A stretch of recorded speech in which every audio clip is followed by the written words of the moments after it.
So hello everyone, my name is Dhanush and today I will help you all intuitively visualize convolution.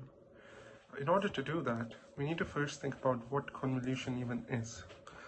Convolution is a mathematical function which describes how one signal interacts with another over time.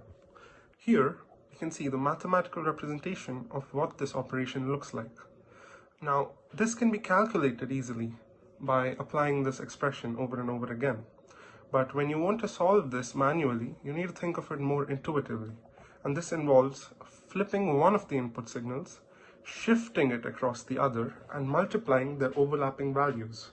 And while you do this, you must sum up the overlap area for every time shift. So although the steps seem quite straightforward and defined, when you try to manually solve this, it can be quite difficult to keep in track of every time shift and every signal value while writing it on a Y graph. So, in order to help solve this problem, I created a small project here which can help you visualize this more intuitively. So, upon running this project, firstly, what we will see is that two subplots open up, the first one being the input subplot. Here we have both our inputs right over here, and the second one is our output subplot.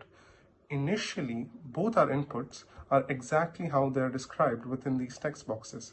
That means one of the inputs is not flipped yet, and our output is the complete entire output of what would happen when you convolve these two inputs.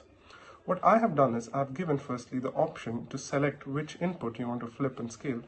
So the red one is the step function here, and the blue one is the rectangular function. But as soon as we start dragging the slider here, we can notice that the input signal 1, which was selected in this text box here, gets flipped, and we are able to drag it over the other signal.